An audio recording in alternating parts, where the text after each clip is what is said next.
Assalamualaikum warahmatullahi wabarakatuh.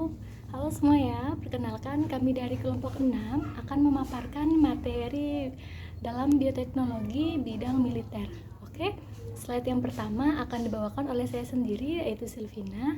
Mari kita simak materinya ya. Agenda materinya ada 8 ya. Yang pertama ada pengantar, yang kedua ada senjata biologis, yang ketiga kategori senjata biologis, yang keempat agen hayati sebagai senjata, yang kelima potensi Ebola sebagai senjata biologis, yang keenam bakteri antraks sebagai senjata biologis, yang ketujuh ada pandangan aksiologi terhadap riset dan penggunaan senjata biologis, dan yang terakhir yang kedelapan ada keuntungan dan kerugian penggunaan senjata biologis pada bidang militer.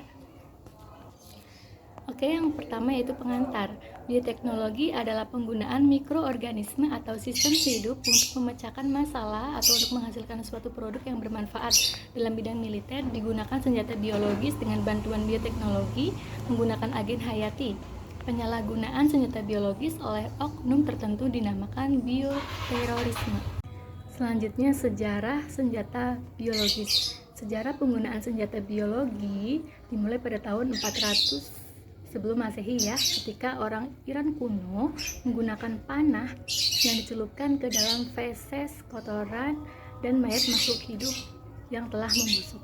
Hal serupa juga dilakukan oleh bangsa Roma yang mencelupkan pedangnya ke dalam pupuk dan sisa hewan yang telah membusuk sebelum berperang dengan musuhnya. Apabila musuhnya terluka oleh senjata tersebut, maka terjadi infeksi penyakit yang dapat menyebabkan kematian.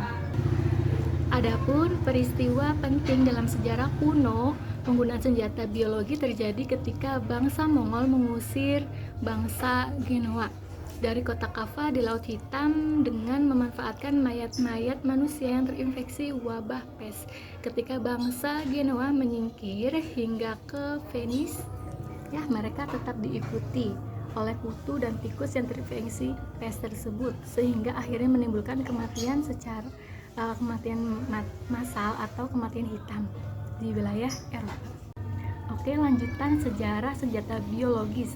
Pada tahun 1754 sampai 1760 terjadi peperangan antara bangsa Britania Utara dan bangsa Indian yang melibatkan penggunaan virus cacar.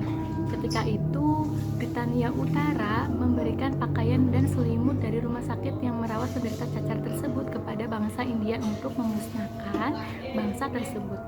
Oke, pada Perang Dunia I, Jerman menggunakan dua bakteri patogen yaitu Burkholderia malae penyebab glanders dan Bacillus anthrax penyebab antraks untuk menginfeksi ternak dan kuda tentara sekutu.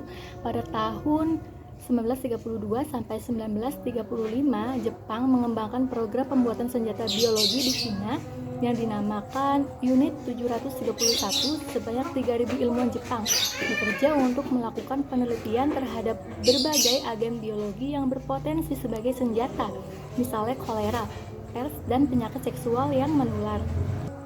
Nah teman-teman, selanjutnya ke pengertian senjata biologis ya. Senjata biologis itu adalah senjata yang menggunakan patogen seperti bakteri, virus, atau organisme yang menghasilkan suatu penyakit ya, sebagai alat untuk membunuh, melukai, atau melumpuhkan musuh. Dalam pengertian yang lebih luas, senjata biologis tidak hanya berupa organisme patogen tetapi juga toksin yang berbahaya yang dihasilkan oleh organisme tertentu. Oke, dalam kenyataannya senjata biologi ini tidak hanya menyerang manusia tetapi juga hewan dan tanaman.